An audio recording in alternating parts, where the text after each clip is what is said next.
Halo Sobat Milenial, kalian sedang menyaksikan program Top News by IDN Times bersama saya Larsati Putri. Selama 30 menit ke depan, kami akan menyajikan rangkuman Top News sepanjang hari ini, Kamis 8 September 2022. Informasi pertama datang dari Sumatera Selatan. Tim dokter forensik RS Bayangkara Palembang menggali makam untuk otopsi jasad korban kekerasan di Pondok Pesantren Modern Gontor Darussalam, yaitu Albar Mahdi. Rabu pagi tadi, tim dokter polisi yang terdiri dari AKBP Dr. Mansyuri dibantu Dr. Indra dan tim DVI menggali makam untuk mengotopsi jasad korban kekerasan di Pondok Pesantren Modern Gontor Darussalam Albar Mahdi di TPU Sungai Selayur, Palembang, Sumatera Selatan. Penggalian makam dilakukan secara tertutup dan hanya disaksikan penyidik, dokter forensik, keluarga hingga pengacara. AKBP Dr. Mansyuri pun menyebutkan mengalami kesulitan saat proses autopsi karena jasad dimakamkan selama 2 pekan sehingga sudah mengalami kerusakan. Tentang seputar kegiatan hari ini, dok ya. Gimana dok? Gimana dokter? Ya, tadi kita baru menyelesaikan pemeriksaan ekshumasi jenazah anak laki-laki dari santri Ponpes Gontor. Dari hasil ekshumasi sendiri, Kalau untuk hasil sudah kita sampaikan ke penyidiknya. Nanti dari tim penyidiknya akan memberikan press release-nya. Jadi saya nggak boleh mendahului. Tadi diperiksa secara menyeluruh ya dok? Kita periksa semua seperti biasa, dari ujung rambut sampai ujung kaki, dan kita buka perusahaan luar dan perusahaan dalam. tadi ada kesulitan ya dok? Kesulitan adalah karena jenazah sudah 15 hari dikubur, jadi sudah mengalami pembusukan lanjut. Tapi secara garis besar dok? Ya, kita berusaha maksimal untuk mendapatkan hasilnya sesuai dengan keilmuan kami, dan kami melaksanakan dengan dari SPF Polri dan juga SPF dari Rumah Sakit Umum Muhammad Husin Palembang. Berarti dari hasil ekshumasi sendiri sesuai dengan apa yang diharapkan oleh penyidik, Pak? Kita sebenarnya tidak tahu apa yang yang hasil pemeriksaan mereka ya, cuman kita memeriksa apa yang bisa kita lihat dan itu kita sampaikan penyidik langsung. Hasilnya sudah bisa dipastikan dok? Ada tuh dugaan penganiayaan. Untuk hasilnya tadi sudah saya sampaikan, sudah nanti dari Polres yang akan press release-nya, jadi bukan dari kami. Oke. Jadi kita taat azas lah ya. Jadi pemeriksaan ini sudah berakhir terakhir? Sudah selesai. Selesai? Siap, makasih dok. Ya. Makasih dok. Sementara itu, Kasat Reskrim Polres Ponorogo yang juga menyaksikan pembongkaran makam mengungkapkan surat kematian korban sudah terbantahkan dengan dugaan penyiksaan, sehingga tim reskrim menilai kasus ini menjadi kasus kekerasan di dunia pendidikan. Otopsi pada hari ini berlangsung dengan lancar, siang hari sudah selesai. Untuk hasil nanti kami masih menunggu dari pihak dokter forensik, karena memang yang dapat menjelaskan sesuai dengan keahliannya adalah dari dokter forensik. Ada temuan baru tadi bang dari hasil otopsi? Nanti untuk hasil temuan tetap kita menunggu dari dokter forensik dan akan disampaikan oleh Bapak Kapolres Ponorogo. Tapi yang penyebab vital korban tewas? Ya, seperti yang sudah kami jelaskan sebelumnya, dugaan kami karena tindak kekerasan penganiayaan. Luka di bagian mana yang vital? Nanti Kepala? akan dijelaskan oleh Bapak Kapolres. Di Ponorogo Pak ya? Ya. Darah yang penyebab Nanti lift. keluar itu di bagian mana, Pak? Ya. Darah yang keluar dari tubuh korban itu di bagian mana? Pemeriksaan Pak sebelumnya. Nanti tetap kami menjelaskan dari pihak Hasilnya dokter forensik. Diperkirakan Ya, sesegera mungkin diupayakan maksimal.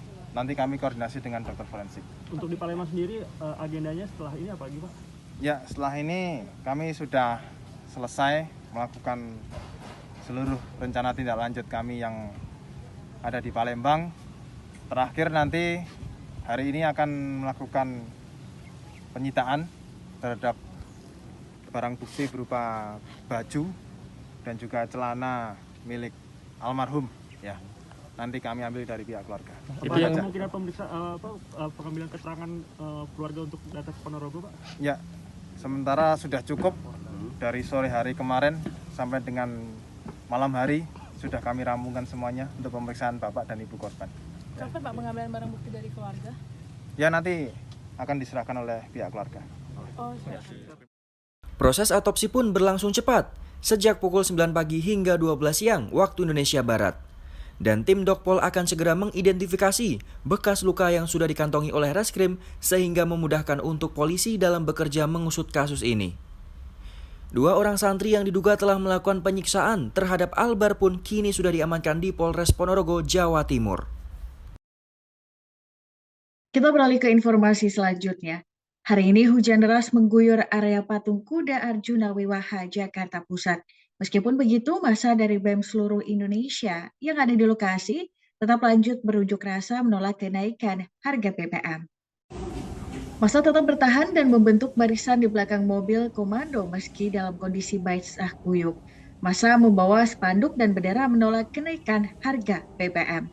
Beberapa dari peserta aksi juga tampak menggunakan jas hujan dan payung. Jumlah massa pun tersebar di beberapa titik. Massa BMSI tiba di lokasi sejak pukul 1 siang dan mulai terlihat sepi pada pukul 5 sore tadi. Massa melakukan long march dari arah Jalan Medan Merdeka Selatan menuju ke titik aksi di Jalan Merdeka Barat, tepatnya di depan gedung Sabta Pesona.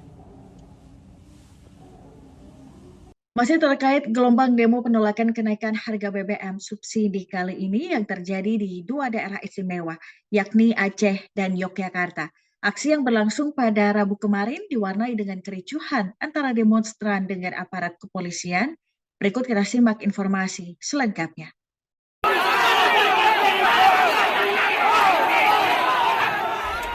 Demo tolak kenaikan harga BBM bersubsidi kembali terjadi lagi, yakni di 2 daerah istimewa, Aceh dan Yogyakarta pada Rabu kemarin. Mereka menolak keras kebijakan pemerintah yang menaikkan harga BBM bersubsidi menjadi Rp10.000. Dalam aksi yang terjadi di depan gedung DPRD Aceh, diwarnai dengan bentrokan antara mahasiswa UIN Ar-Raniri dengan aparat kepolisian. Massa meminta agar pihak kepolisian yang berjaga dapat membuka pintu gerbang DPRD Aceh. Namun, hal ini terus dihalangi oleh aparat yang berjaga. Massa yang terus memaksa akhirnya membuat situasi tak terkendali, ditambah dengan adanya lemparan botol dan batu. Hal ini membuat pihak kepolisian menyemprotkan air melalui kendaraan water cannon untuk membubarkan aksi tersebut.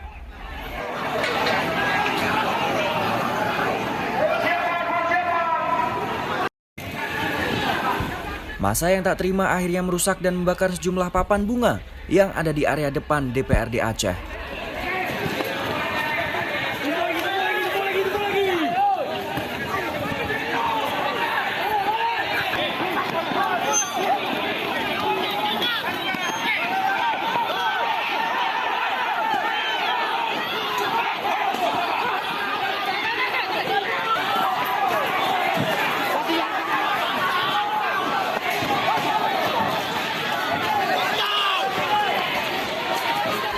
Sebelumnya, pada hari Senin ratusan mahasiswa Aceh sempat menguasai gedung DPR Aceh, Kota Banda Aceh. Mereka yang memaksa masuk ingin bertemu dengan perwakilan anggota dewan untuk menyampaikan aspirasinya. Namun hal itu tak kunjung didapatkan oleh massa demonstran.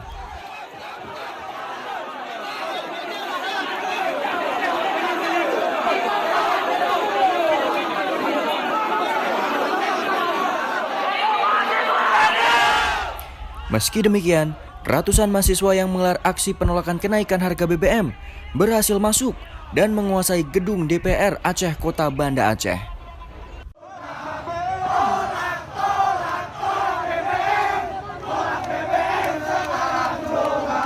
Selain dari Aceh, demo kenaikan BBM bersubsidi juga terjadi di depan halaman DPRD Daerah Istimewa Yogyakarta. Massa yang datang dengan membentangkan tulisan menolak kenaikan harga BBM terus berorasi agar dapat bertemu dengan perwakilan anggota dewan. Bahkan ratusan orang yang mengatasnamakan Aliansi Rakyat Bergerak merobohkan pintu pagar halaman gedung DPRD karena tidak diberikan kesempatan masuk ke dalam. Hingga pukul 5 sore, massa aksi melemparkan botol air mineral hingga mencoba masuk dan merobohkan pagar karena tidak diberi akses menuju ke dalam gedung DPRD. Tak hanya itu, mereka juga membakar ban di depan pintu pagar yang telah ambruk sebelumnya. Massa aksi akhirnya membubarkan diri pada pukul 6 sore waktu setempat.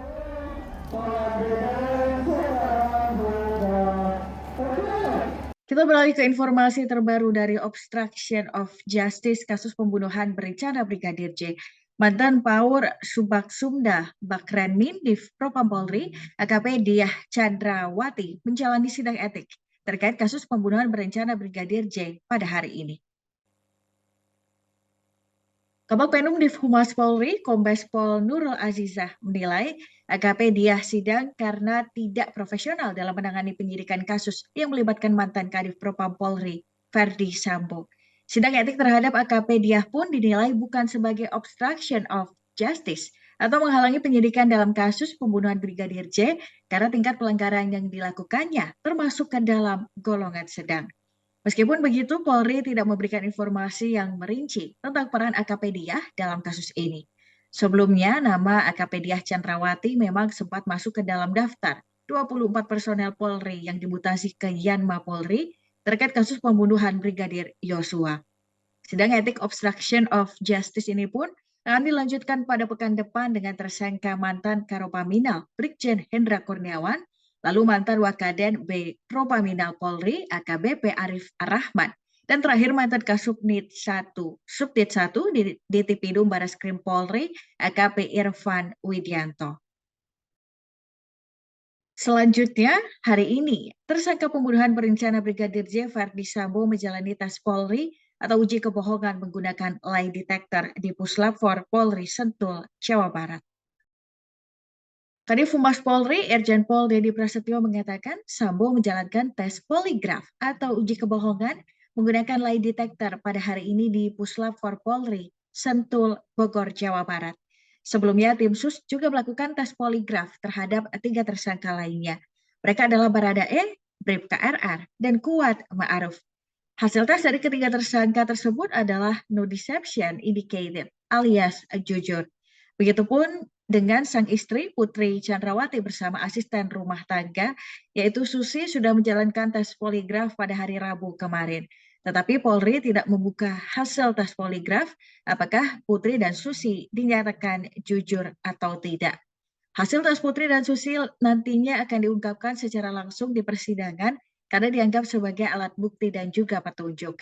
Polisi mengklaim tes poligraf memiliki tingkat akurasi yang tinggi, yaitu 93%. Sementara itu, beberapa tersangka kasus pembunuhan berencana Brigadir J termasuk Verdi Sambo sudah menjalani tes poligraf atau uji kebohongan. Lalu sebenarnya seperti apa alat lie detector ini? Sesuai namanya, alat ini bisa mendeteksi kebohongan seseorang. Bagaimana cara kerja alat ini dalam mendeteksi perubahan fisiologis individu dalam respons pertanyaan terstruktur? Kita simak informasi selengkapnya dalam video berikut ini.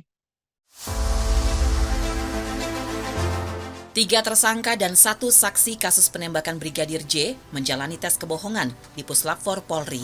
Para tersangka ini adalah Putri Chandrawati, Ricky Rizal, Richard Eliezer, dan Kuat Ma'ruf, serta 1 saksi yakni Susi, mantan asisten rumah tangga keluarga Verdi Sambo. Mereka diperiksa dengan menggunakan poligraf atau dikenal dengan lie detector. Poligraf adalah alat untuk menguji kejujuran seseorang melalui reaksi tubuh. Poligraf juga dikenal sebagai psychological deception detection atau pendeteksi kebohongan seseorang melalui gejala psikis yang membangkitkan reaksi fisiologis atau reaksi tubuh. Puslapor Bareskrim Polri memiliki alat poligraf yang telah diakui oleh Asosiasi Poligraf Amerika. Alat produksi Kanada tahun 2019 ini memiliki tingkat akurasi hingga 93% dan sudah memiliki standar ISO IEC 17025. Teknik poligraf yang digunakan Puslapor Polri membatasi 3 hal, yakni sensor untuk jantung, sensor untuk kelenjar keringat, dan sensor untuk pernafasan. Pemeriksa poligraf harus seseorang yang tersertifikasi dan telah mengikuti pelatihan untuk memenuhi syarat ketentuan sesuai dengan standar operasional prosedur Asosiasi Poligraf Amerika. Jadi itu dia jujur atau bohong seperti itu. Dan kita menggunakan alat yang namanya poligraf yang memang telah diakui oleh Asosiasi Poligraf Amerika. Dan untuk melaksanakan pemeriksaan poligraf ini juga seseorang pemeriksa itu harus di training menurut syarat dan ketentuan yang telah ditetapkan oleh Asosiasi Poligraf Amerika. Sehingga semua pemeriksaan poligraf ini harus merujuk ke SOP yang mereka tetapkan.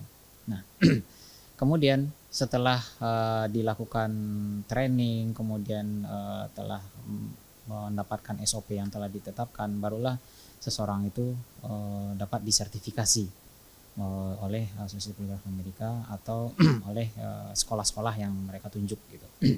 Nah, baru kemudian dilakukan, barulah seseorang itu baru dikategorikan seseorang pemeriksa poligraf.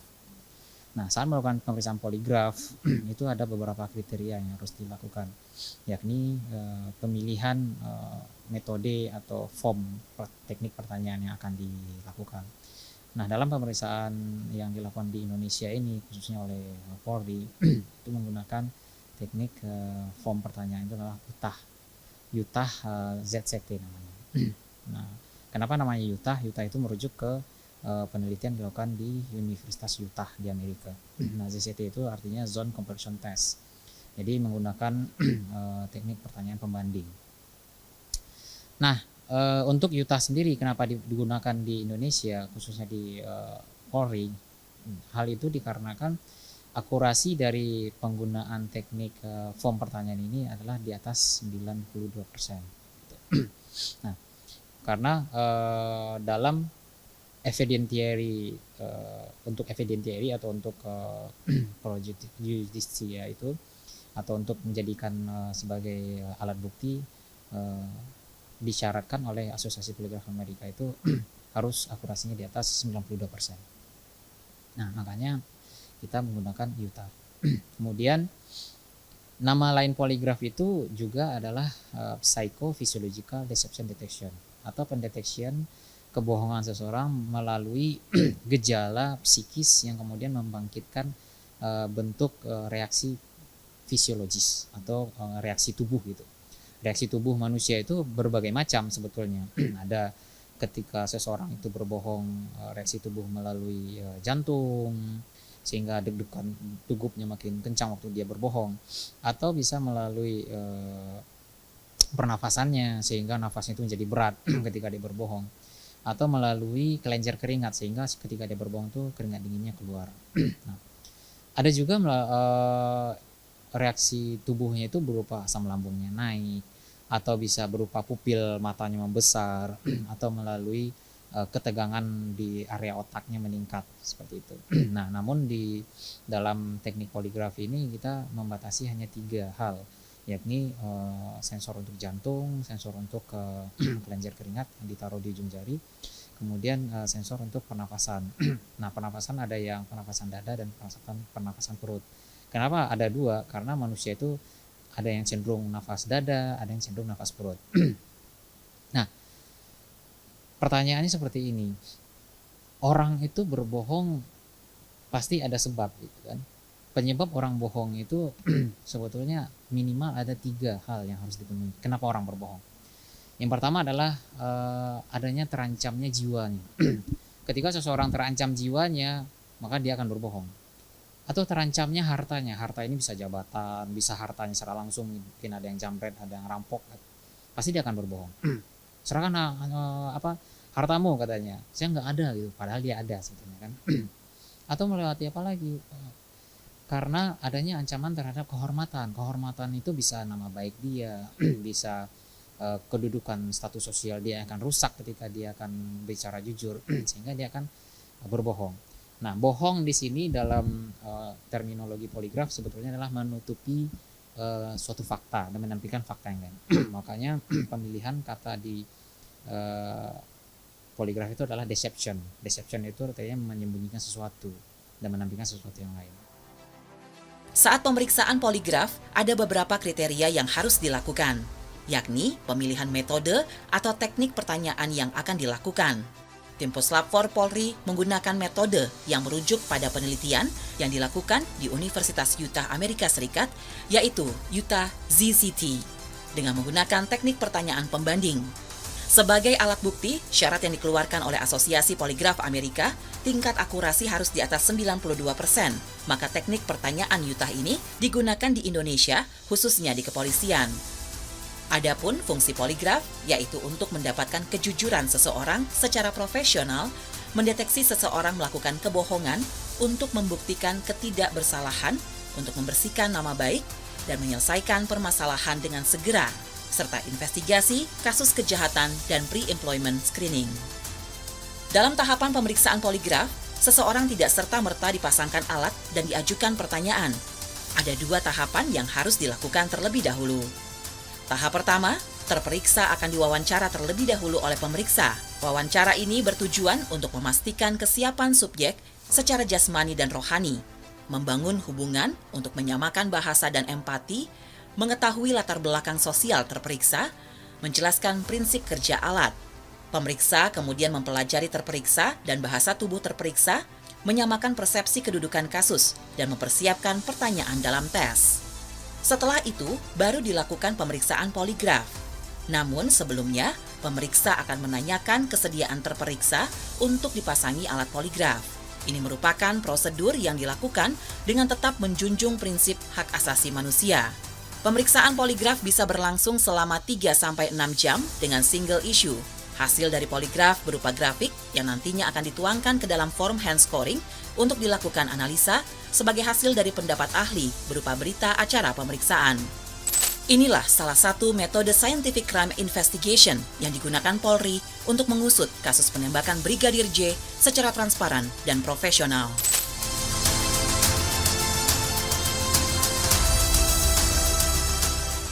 Sobat Milenial, jangan kemana-mana, Top News akan kembali dengan informasi Wakil Presiden Ma'ruf Amin yang menjadi Inspektur Upacara di penetapan komponen cadangan. Din, kita tuh harus lebih rutin lagi olahraga tahu buat jaga kesehatan. Apalagi sekarang virus corona tuh udah masuk Indonesia. Makanya sekarang gue olahraga nih. Tapi buat cegah virus corona tuh kita nggak cuma harus dengan olahraga aja tahu. Oh iya? Iya, kita tuh harus rutin buat cuci tangan, terus atur pola makan, dan yang paling penting kalau mau makan tuh jangan sampai makan daging mentah. Kok lu jadi tiba-tiba pinter sih? Iya dong, soalnya gue pakai ini ada apps, IDN apps, gue nanya di fitur Q&A-nya. Gimana tuh? Nih, lo tinggal buka IDN apps, terus ada tanda plus, lo klik, terus di sini ada fitur tanya jawab, udah deh tinggal klik. Nah, lo tinggal masukin pertanyaan lo di sini. Jadi tuh kita bisa interaksi sama pembaca yang lain? Iya, lo bisa interaksi di sini, lo bisa nanya sekaligus bisa jawab pertanyaan-pertanyaan yang ada. Ntar deh, gue download IDN apps-nya. Iya, pokoknya lo harus download karena semua ada di IDN. Masih bersama Top News Sobat Milenial, Wakil Presiden Indonesia Ma'ruf Amin menjadi Inspektur Upacara dalam penetapan komponen cadangan dalam anggaran 2022. Upacara ini pun diikuti oleh 2.974 orang. Berikut kita simak informasi selengkapnya. Pada Kamis pagi, Wakil Presiden Indonesia Ma'ruf Amin memimpin langsung jalannya upacara dalam rangka penetapan komponen cadangan tahun anggaran 2022 di Pusdiklat Pasus, Batu Jajar, Bandung Barat. Penetapan ini dilakukan kepada 2.974 orang yang telah melakukan serangkaian proses untuk menjadi komponen cadangan. Ma'ruf Amin pun menyampaikan, sistem pertahanan Indonesia menjadi kebutuhan dasar bagi sebuah negara untuk menegakkan kedaulatan, menjaga keutuhan wilayah, hingga melindungi keselamatan seluruh bangsa dari berbagai ancaman. Meningkatkan sistem keamanan Indonesia tidak hanya tugas yang diemban oleh kalangan militer saja, namun juga diikuti oleh seluruh elemen bangsa. Selain menjadi kekuatan tambahan, Ma'ruf Amin juga menilai komponen cadangan sebagai upaya dalam memperkuat rasa nasionalisme bagi masyarakat. Ataupun jurus tunggal dengan media senjata. Sementara itu, saat menyampaikan pidatonya, Wakil Presiden Ma'ruf Amin mengatakan keberadaan komponen cadangan adalah amanat dari pasal 27 Undang-Undang Dasar 1945. Komponen cadangan ini merupakan bagian dari sistem pertahanan yang menjadi kebutuhan mendasar untuk menjaga keutuhan wilayah NKRI. Berikut kita simak pernyataan Wakil Presiden Ma'ruf Amin saat acara penetapan komponen cadangan anggaran tahun 2022 di lapangan Pusdiklat Pasus, Batu Jajar, Kabupaten Bandung Barat. Hadirin yang saya hormati, sistem pertahanan merupakan kebutuhan mendasar bagi sebuah negara untuk menegakkan kedaulatan, menjaga keutuhan wilayah, serta melindungi keselamatan segenap bangsa dari segala bentuk ancaman. Terlebih di lingkungan strategis internasional dan nasional yang dinamis dan diliputi ketidakpastian seperti sekarang ini, pertahanan dan daya tangkal nasional mutlak untuk kita perkuat, antara lain melalui bela negara oleh seluruh warga negara sebagaimana diamanatkan dalam pasal 27 ayat 3 Undang-Undang Dasar 1945, setiap warga negara berhak dan wajib ikut serta dalam upaya pembelaan negara. Tantangan dan ancaman yang makin beragam dan sulit diprediksi menjadi faktor pendorong bagi negara kita untuk menata kekuatan nasional dalam rangka memperkokoh sistem pertahanan dan keamanan rakyat semesta atau Sishankamrata. Sishankamrata melibatkan seluruh sumber daya nasional yang mencakup sumber daya manusia, sumber daya alam, dan sumber daya buatan. Keseluruhan sumber daya mesti disiapkan sejak dini serta terpadu dan menyeluruh. Salah satu perwujudannya adalah penguatan komponen cadangan SDM yang berasal dari rakyat. Saya memandang komponen cadangan merupakan strategi antisipatif agar kita siap menghadapi ancaman dan gangguan terhadap kehidupan bangsa. Selain itu, komponen cadangan juga merupakan salah satu ikhtiar bangsa untuk mempersiapkan kekuatan rakyat sekaligus champion di berbagai bidang yang memiliki dan menunjukkan kecintaan pada tanah air. Saudara-saudara, ancaman dan gangguan terhadap kedaulatan, keutuhan, dan keselamatan bangsa bisa berasal dari luar negeri. 2 tahun terakhir, dari dalam maupun dari luar negeri. 2 tahun terakhir, ketahanan nasional kita diuji oleh pandemi COVID-19. Kita bersyukur pada Allah Subhanahu wa Ta'ala, Tuhan yang Maha Esa, karena bangsa kita bersatu padu saat melewati badai COVID-19. Saat ini kita tengah berupaya untuk pulih dan bangkit kembali menjadi negara yang lebih kuat, sementara perekonomian dunia belum sepenuhnya normal. Krisis lain merunuti dan menjadikan situasi dunia semakin rumit.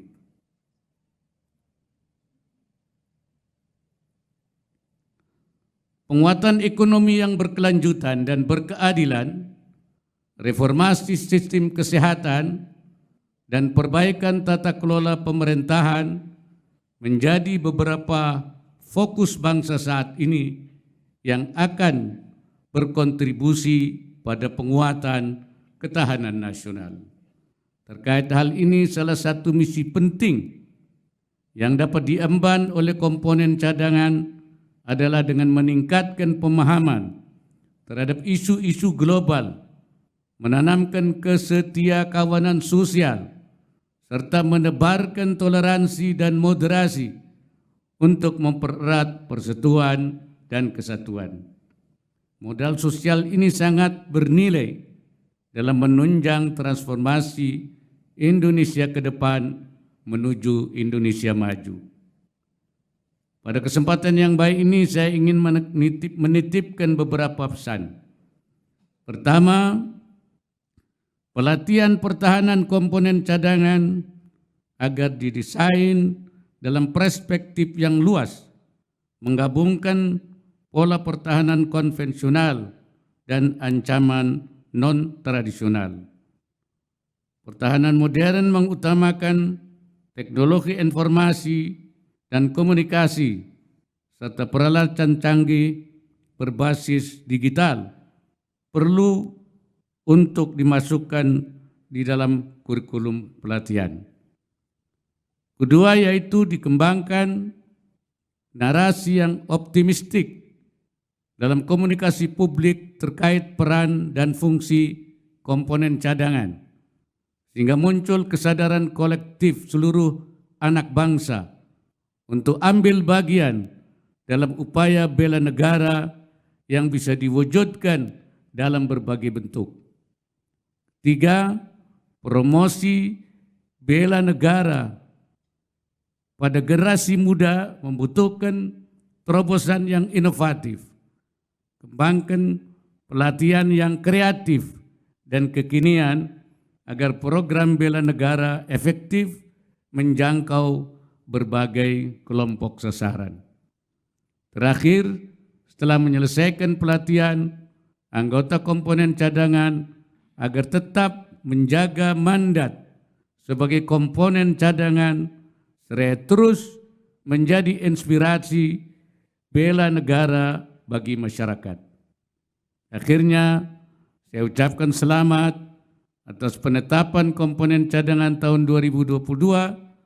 Semoga Allah Subhanahu wa Ta'ala, Tuhan yang Maha Esa, senantiasa memberikan inayahnya dan meridai setiap ikhtiar yang kita lakukan untuk menjaga kedaulatan, keutuhan, dan keselamatan NKRI. Sobat Milenial, jangan kemana-mana, Top News akan kembali dengan informasi persiapan Timnas Indonesia U20 menjelang Piala Dunia U20. Din, kita tuh harus lebih rutin lagi olahraga tahu buat jaga kesehatan. Apalagi sekarang virus corona tuh udah masuk Indonesia. Makanya sekarang gue olahraga nih. Tapi buat cegah virus corona tuh kita nggak cuma harus dengan olahraga aja tahu. Oh iya? Iya, kita tuh harus rutin buat cuci tangan, terus atur pola makan, dan yang paling penting kalau mau makan tuh jangan sampai makan daging mentah. Kok lu jadi tiba-tiba pinter sih? Iya dong, soalnya gue pakai ini, ada apps, IDN apps, gue nanya di fitur Q&A-nya. Gimana tuh? Nih, lo tinggal buka IDN apps, terus ada tanda plus, lo klik, terus di sini ada fitur tanya jawab, udah deh tinggal klik. Nah, lo tinggal masukin pertanyaan lo di sini. Jadi tuh kita bisa interaksi sama pembaca yang lain? Iya, lo bisa interaksi di sini, lo bisa nanya sekaligus bisa jawab pertanyaan-pertanyaan yang ada. Ntar deh, gue download IDN apps-nya. Iya, pokoknya lo harus download karena semua ada di IDN. Kembali lagi bersama saya Larsati Putri di Top News, Sobat Milenial. Kasus dugaan korupsi dan pencucian uang yang menjerat pemilik PT Duta Palma Group Surya Darmadi memasuki babak baru dalam dakwaan yang dibacakan di Pengadilan Tipikor yang diduga merugikan negara sebesar 86, triliun rupiah. Surya Darmadi alias Apeng didakwa telah memperkaya diri sendiri serta merugikan negara hingga 86,5 triliun rupiah. Hal ini disampaikan dalam dakwaan yang dibacakan di Pengadilan Tipikor Jakarta Pusat pada Kamis siang. Jaksa menilai Surya Darmadi diduga memperkaya diri sendiri, orang lain, atau korporasi sebesar 7,69 triliun rupiah dan 7,8 juta dolar Amerika Serikat. Tidak hanya itu, ia diduga merugikan perekonomian negara senilai 73,92 triliun rupiah berdasarkan perhitungan ahli pada Agustus lalu. Apabila dijumlahkan, dakwaan Surya Darmadi telah merugikan negara sebesar 86,5 triliun rupiah dan bila terbukti, maka kerugian negara ini akan menjadi yang terbesar di Indonesia. Meski demikian, usai pembacaan dakwaan, Surya Darmadi mengaku dituduh kabur dalam proses pemanggilan dirinya. Ia juga menegaskan bahwa dirinya tidak melakukan tindak pidana korupsi. Saya dituduh kabur korupsi, tapi saya kooperatif. Saya apa yang saya kasih Pak, kasihan lo sudah tua lo Pak, kan haknya dia buat ngomong. Saya punya perusahaan rekening diblokir, karyawan semua gak bisa bayar gaji. Ya, tidak ada bijak. Ya, karyawan gua 23.000, Sampai hari ini rekening saya semua diblokir. Di luar kebun juga diblokir. Hotel, properti, ya, kapal semua diblokir. Kenapa diblokir, Pak? Mau menghancurkan perusahaan saya. Padahal itu termasuk Saya tolak. Kebun saya cuma 4 triliun, didenda 78, terus 104. Kemudian tadi dakwaan 73,9. Saya angkanya saya setengah gila, Pak. menurut Bapak bisa naik tinggi kayak gitu seperti apa Pak? Apa penyebabnya? Saya nggak ngerti, naik turun. Kan nggak benar kan, kebun itu 4 triliun, didenda 78 triliun, 104. Kemudian sekarang dakwaan 74,3. Tapi menurut Bapak itu harta yang dikumpulkan sebelum tindak korupsi ini Pak sebetulnya? Saya Tapi nggak sebenarnya korupsi. disita. Saya tidak korupsi. Saya dituduh korupsi. Lahan saya sudah ada HGU. Ya, ada izin.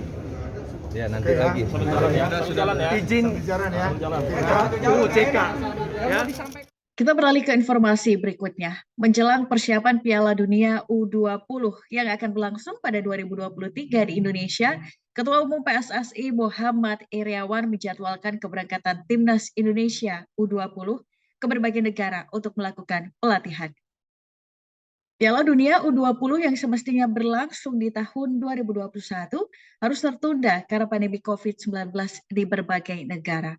FIFA memutuskan perhelatan olahraga dunia tersebut akan berlangsung pada 20 Mei hingga 11 Juni 2023 mendatang. Indonesia sendiri terpilih menjadi tuan rumah yang akan diikuti oleh 24 negara. Nantinya pertandingan FIFA U20 World Cup 2021 akan digelar di 6 stadion yang terbagi di berbagai wilayah di Indonesia. Kesempatan ini dimaksimalkan dengan baik oleh Ketua Umum PSSI Muhammad Iryawan yang akan menjadwalkan keberangkatan Timnas Indonesia U20 untuk melakukan pelatihan di berbagai negara, di antaranya Turki, Spanyol, hingga Belanda. Tidak hanya itu, menjelang pertandingan yang akan berlangsung pada tahun 2023, Ketua Umum PSSI yang akrab disapa Iwan Bule berkeinginan Timnas Indonesia U20 dapat menggunakan lapangan ABC dan Madias beserta Timnas Senior untuk berlatih guna menunjang kebutuhan para atlet tersebut. Berikut kita simak pernyataan langsung yang disampaikan oleh Ketua Umum PSSI Muhammad Iryawan pada siang tadi. Kami tentunya meminta dukungan kembali anggaran untuk anak-anak U20 ini yang masih akan melakukan TC, baik di dalam negeri maupun ke luar negeri. Rencana mungkin kita ke Turki, Spanyol, dan kalau memang ada space lagi kita ke Belanda. Nah, kita akan menunggu nanti ajuan dari pelatih. Yang terakhir, kami melaporkan juga ada hal penting lain berkaitan keinginan kami untuk menyewa lapangan A, B, C, dan Madya. Itu penting buat kami, di mana nanti kita akan latihan di sana. Termasuk juga nanti ada tim senior 20, 23, dan 18 dan 16. Di mana nanti kita akan memperlihatkan negara luar nih Indonesia mempunyai tempat TC yang tersentralisasi, akan membanggakan. Nah, kami melaporkan hanya satu lapangan A yang perlu diberikan.